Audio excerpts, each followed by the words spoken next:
Hi, welcome to another episode of Guts and Glory, where we dive deep into the world of gastrointestinal and hepatobiliary surgery with the sharpest minds in the business. Today's episode is interesting. I've titled it Scalpel, Science and Sanity, and it features Professor Savio George Baretto, whose career actually exemplifies mastery amid this chaos of surgical environment. Actually, George is epitomizes a academic surgeon, as far as I am concerned. Uh, he is a accomplished HPB surgeon. He is a awarded educator, and he is listed in the Stanford's 2% of the world's best researchers that we have. So that's a wow, that's a huge lot. And along with this, he has edited 3 books. He has more than 300 research publications in journals, and he also is a associate editor of World Journal of Surgery and Indian Journal of Surgery, two very reputed journals, and is a member of the International Study Group of Pancreatic Surgery. Welcome to this episode. I'm so glad that we could get together for a chat. Thank you so much, sir, for this opportunity to be on your session and podcast. And yeah, I mean, you're one of those people I've always looked up to, growing up in surgery in India and over the years. And so for me, it is an honor to be here with you today. So, George, as I said, I really admire the journey which you have had, though I'm not privy to all aspects of it. But what I want to know is, looking at your journey, can you sort of point a pivotal moment in the career where you felt that, this has shaped your surgical journey or surgical training?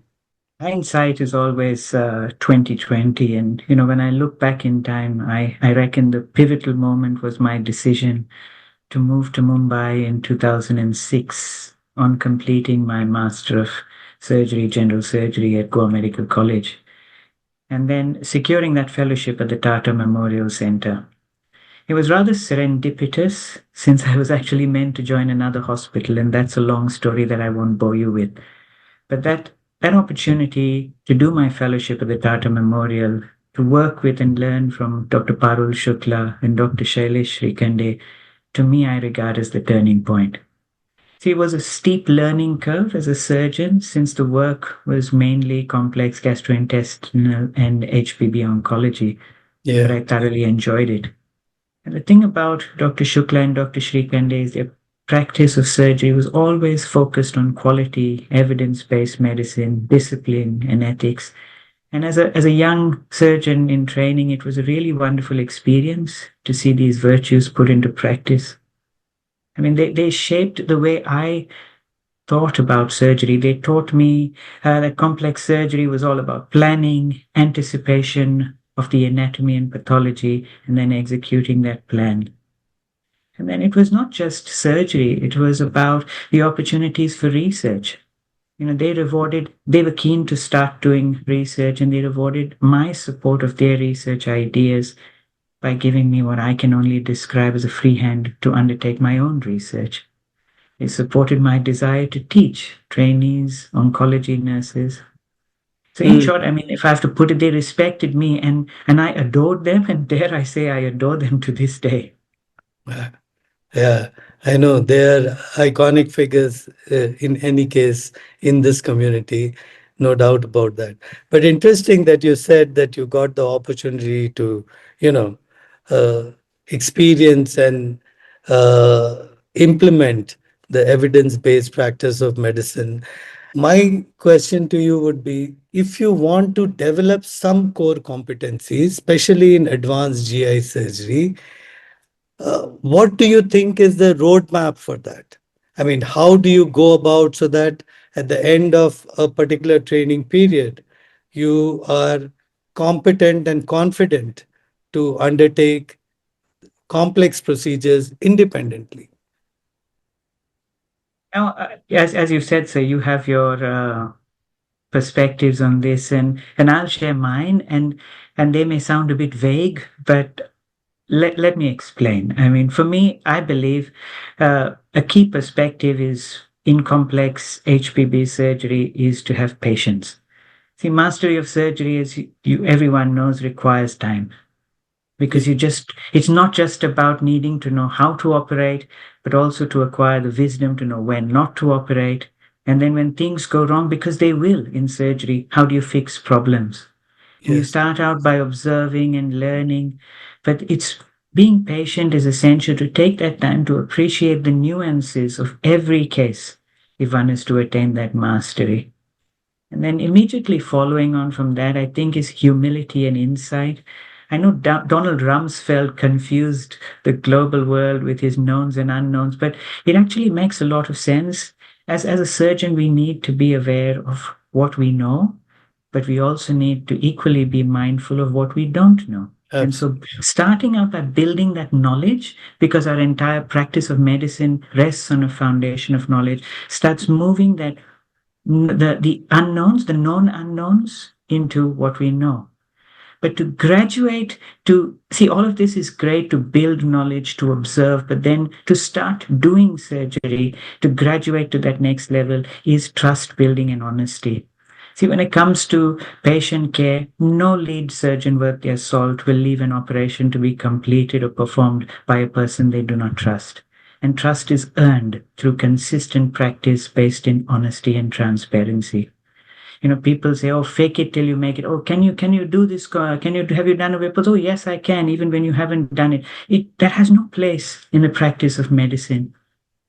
And then finally, I Yeah. think people need to learn from complications. If we are going to operate, we are going to have complications. Hopefully, most will be small, some may be big, but learning from them Yeah. is key to ensure we avoid them. See, some complications may arise from our own mistakes. I always tell my students and trainees, it's okay to make mistakes. Just don't get into the habit of making mistakes. Yeah. And I think Yeah. it's just these simple virtues, core competencies that I think will then lead into that ability to accept, have the insight to accept what you're not doing well, so that you can start doing better and be a better version of yourself tomorrow than you are today as a surgeon. Yeah. Yeah. I mean, what I feel, there are several components which are associated with training. And oftentimes, people get caught up with acquiring the technical expertise of performing a procedure, whereas a huge microenvironment is around managing these patients in terms of, as you mentioned, the decision making, the planning, the understanding of the nuances, and also the fact that what to do if there is a problem.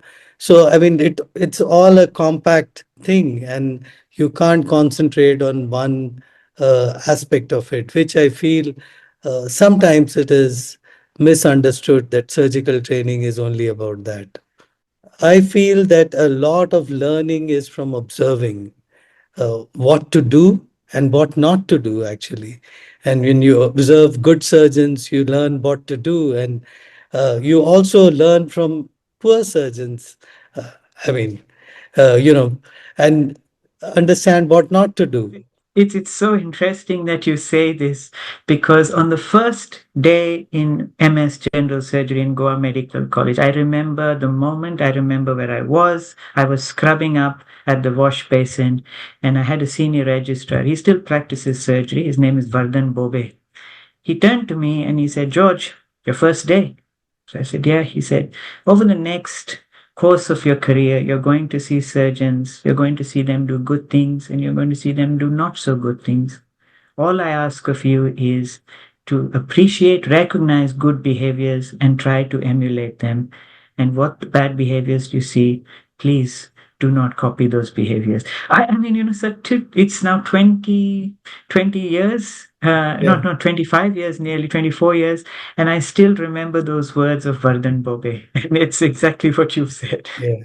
And the other thing which is coming out, because of the kind of work you do in GI and HPB, long hours and all, there is a lot of debate and talk around the burnout of residents, let alone the surgeons who are practicing. Uh, what do you think? Is it a reality or is it a hype thing? And if it is, what, do you have any mantra for people to sort of crack that and say that you could achieve a balance? That's a heavily weighted question. See, I agree burnout is real. I think it is real today because we have graduated from the way we used to be taught, service before self. That was, I mean, some of the schools in India have that as their motto, service before self. Yes, And people were ashamed.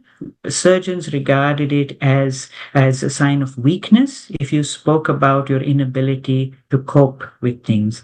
But I think as the world is moving towards being more accepting that we are flawed human beings, and yeah. it's better to talk about it rather than hide behind it or bury it, that's why burnout is being spoken about.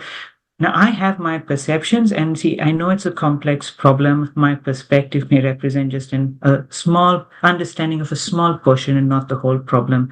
But I think three critical areas that need to be worked on. First of all, is misplaced expectations from the trainee and the trainer. See, when it is absolutely important that the trainer or the organization define the expectations of what is the work to be done, what is the schedule, what is the knowledge that a trainee is expected, for example, to gain during that period when they are posted in a particular unit or team, and define it in as granular manner as possible and convey this to the trainee at the outset. See, what this does is the trainee then has the ability to plan how they're going to go about their work. Now, it works beautifully for the trainer because it provides an objective framework for assessing the competency of the trainee.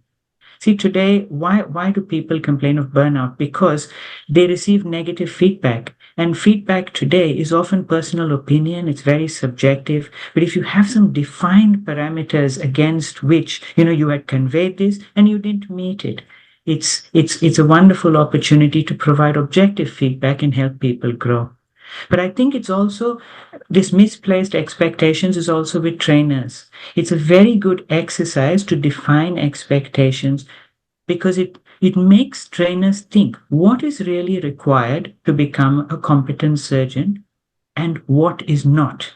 See, nostalgia driven ego enhancement from trainers must be reduced. I used to work 50 hours and it's not going to help because training hours are becoming so restricted.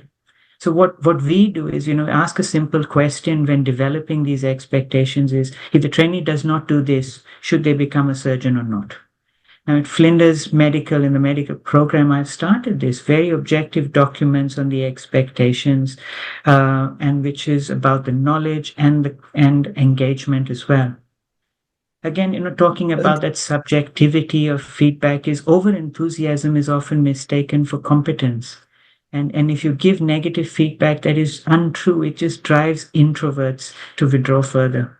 I understand what you're trying to say, but in this field of high, stakes with regard to patients and outcomes, do you think such objectivity is always you're able to have that?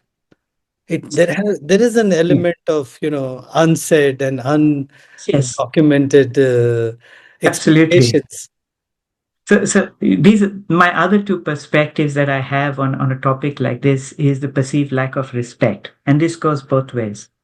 See, it's great to have expectations and frameworks, but let me give you an example, a tangible example.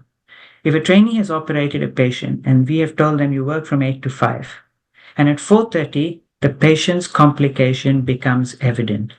It is not possible for a trainee to just get up, walk away, leave the patient whom they've operated, and just say, I have to leave because 5 o'clock is my clock out time. So you can have these these objective frameworks, but there needs to be respect, and respect is not trainees only for trainees only for trainers. It's about trainees having it for patients and for their trainers as well. Because what people need to understand, and I'm just giving you using complications as an example, because as you spoke about the high stakes, learning how to manage the complication is part of their training. Yeah, yeah. Brings me to my other point is about, but see, sometimes there may be instances when it's really not possible for a trainee, for instance, to be there. And so to reduce burnout, there has to be wriggle room in the system. Now, what am I referring to? If we think that a job within the unit needs to be done by 2.5 people, what most people do is appoint two, save True. money. Now, if we appoint two people and one of the training years, if you're getting trainees who are now 40 and 42, and so they have families, they have kids, Yeah, and kids can fall sick, spouses can fall sick, parents are getting older, and they may just have to call in sick. But so if we had, instead of 2.5 people, if we had 3 people, and that trainee says, I have to go because it's a real problem, you have to have the ability to say, yes, you can go because I respect your request is genuine, but I still have 2 people doing a job. But if yeah, I disrespect this understanding and instead of 2.5, I have only 2 people, when that trainee goes, I'm causing the burnout of the poor person who's left yeah, behind to yeah. carry the load. Administrators also need to have respect for the team and doctors to provide three instead of two for 2.5. It's very complex. I think the role of mentors is important in surgical practice. And as you are saying, for these components of training, it's also very important. So, first, tell me about your mentors, who you had, and how they sort of contributed to you being who you are at this point of time. I'll just talk about my mentors in surgery, and I think the first person who comes to mind is Dr. Jude Rodrigues. He's the current professor of surgery at Goa Medical College.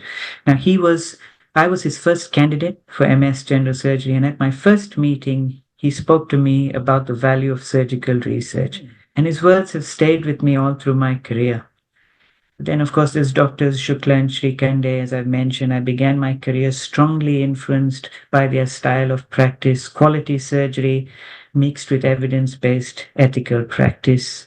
And it's something still today, I can't unlearn it. And then there's Dr. Adarsh Chaudhary. Now, I had the opportunity to work with Dr. Chaudhary late in my career. Actually, I was a consultant on his team.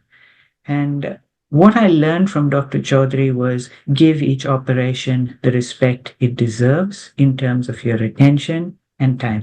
He operates with laser focus.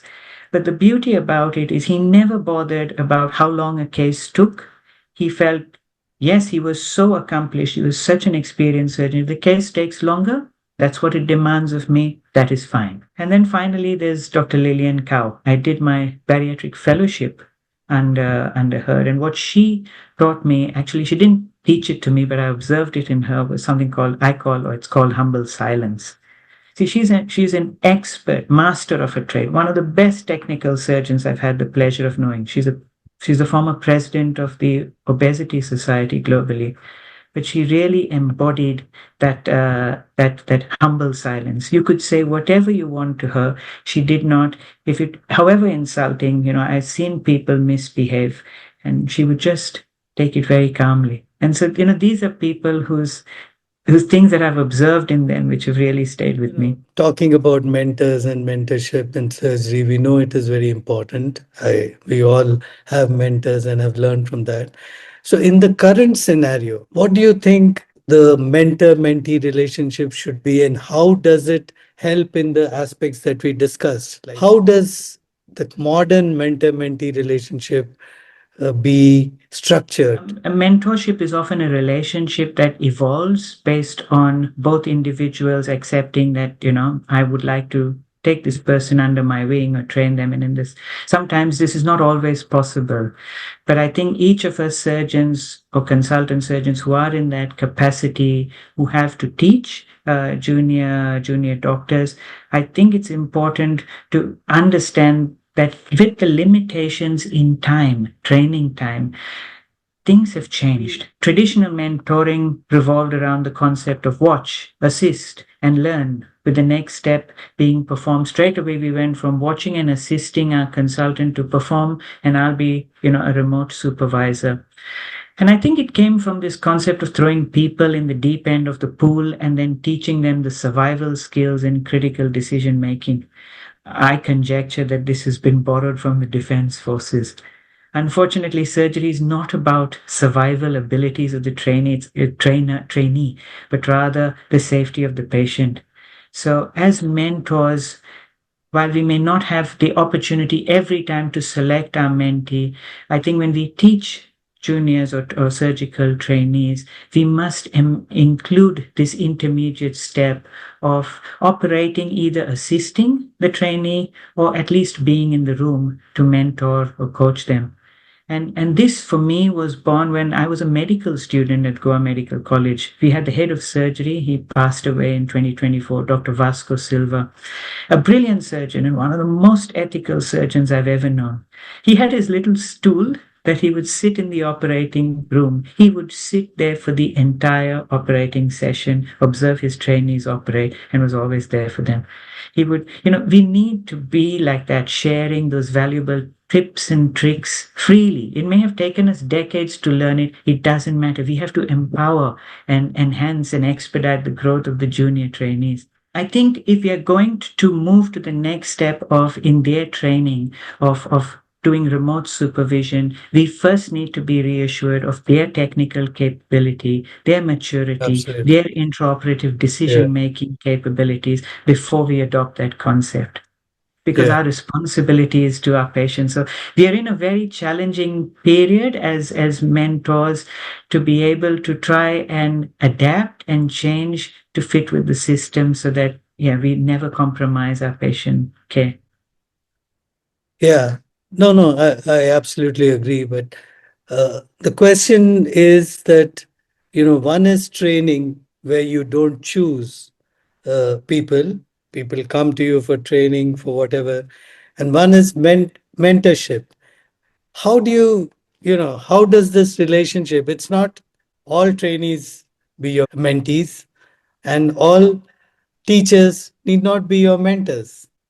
So, uh, what is the special relationship between mentor and how does it evolve? You're absolutely right. I mean, for me, a mentor is a person who's an expert in the field, a person who knows their mentee, who knows what their trajectory of the mentee is, what the mentee seeks to achieve, and then takes on that relationship. So, and Adam Grant had put this very beautifully in one of his books that it's you should take advice from people who know who you are, who are experts in the field, who know your life story or where you want to go, and then you're getting genuine advice. So I have a few of these individuals. They have actually come to me and said, would you be my mentor? And maybe a female surgeon, male surgeon. I've had a few who have come to me over the years, and Mm. it's one of the most enriching experiences. Yeah, I love having that relationship with them yeah, because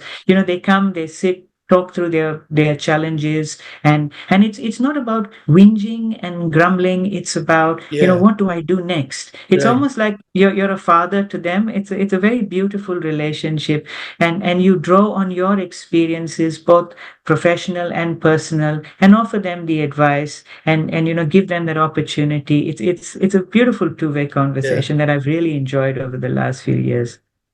I mean, and sometimes you choose a mentee, sometimes you find somebody is very, has a lot of promise, is willing to put in the hard yards, and you feel, committed to that individual and say that, I might want to take you under your wing and impart whatever wisdom, understanding, and learnings that I've had over a period. So it's probably both ways that mentors can also choose mentees.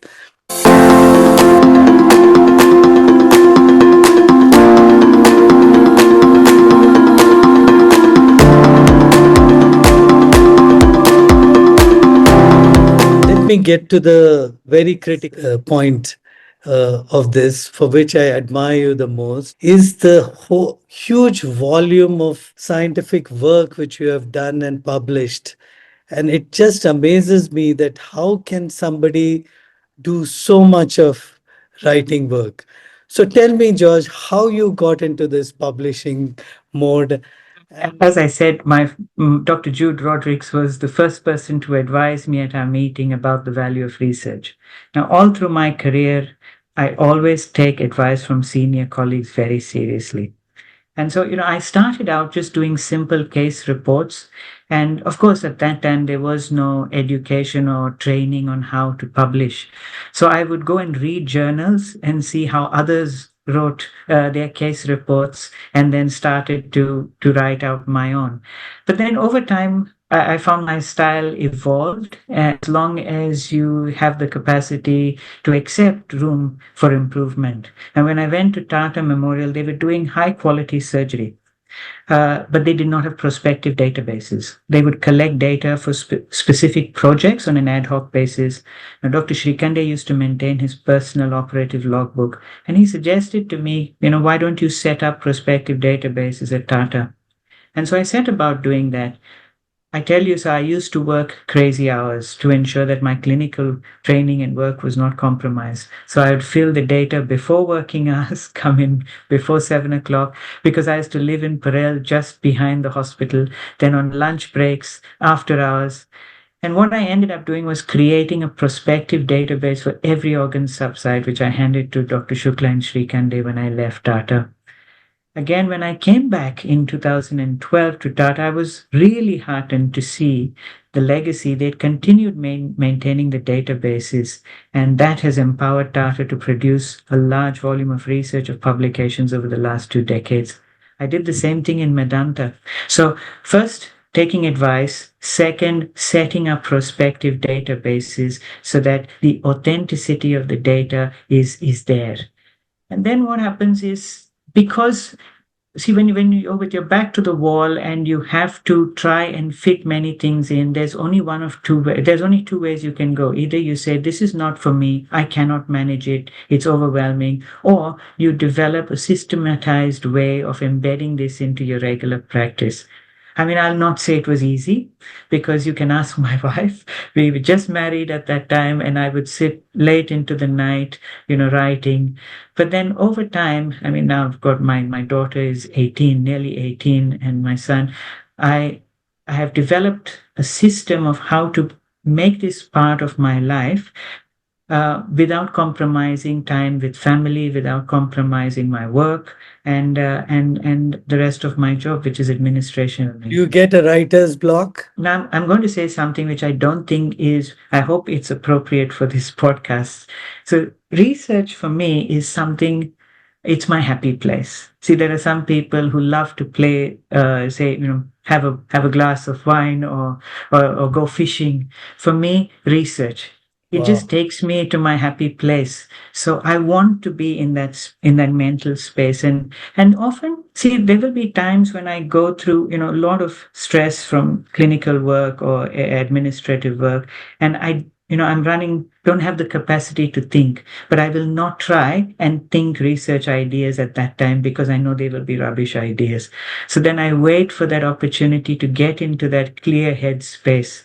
So I don't even try. So that's why there's no block. It's you just wait for that time when I can give myself that peace of mind to think of a new idea and then work from there. George, I mean, I find it sometimes very difficult to start writing. You have the idea, you have the material, and then and then you put it off. What should trainees do? I mean, say I'm starting my journey as a surgical trainee, and how should I sort of go about this pathway of writing, publishing, and evolving? Uh, what is there a timeline? Is there a pathway you would suggest? See, my honest response to this is that every surgeon is called to be a researcher, as long as they want to provide quality care to their patients. And the best way every trainee should start doing research is maintain your logbook of every operation that you perform. You include the perioperative outcomes as well. And then it's a very healthy exercise to audit one's outcomes if you've developed a corpus against hospital standards, global standards. And this simple process will help people improve the quality of care they deliver and enable them to seek opportunities to improve their outcomes. Now, if one wants to then further do more research and with original research, then obtaining a master's degree or a PhD would be the way forward. Now, in Australia, this is an expectation of trainees who are desirous of pursuing a career in academic surgery with an academic university and hospitals. The only challenge is when the timing of pursuing these degrees, and it's highly variable. See, I've led the team in South Australia that created the first double degree opportunities. So our MBBS is an MD. So we've created the MD, Masters of Public Health, and MD PhD. And this gives medical students the opportunities to get these research degrees during their medical program. But if I talk about myself, I did my PhD after completing not just my MS General Surgery, but even my fellowship at Tata. So there is no right or wrong time, and the timeline needs to be guided by the trainee's own journey. These research degrees certainly help by imparting the necessary research education on methodology. And then what they also do is they make surgeons eligible for grants, competitive grants, and their ability to supervise higher degree research. Don't put pressure on yourself as a young surgical trainee that I have to be original right from the first paper. No, you start with case reports, you start with systematic reviews, you start with audit replicative work, and then build your style and be open to taking feedback. Don't look at reviewers' comments as, oh, those guys are so nasty, what do they know? No, we get so carried away with our own research that we often don't see it from a different perspective, which reviewers do. So keep an open mind. Yeah. I feel there are two aspects. One is that there is hesitancy in initial writing for residents when they start.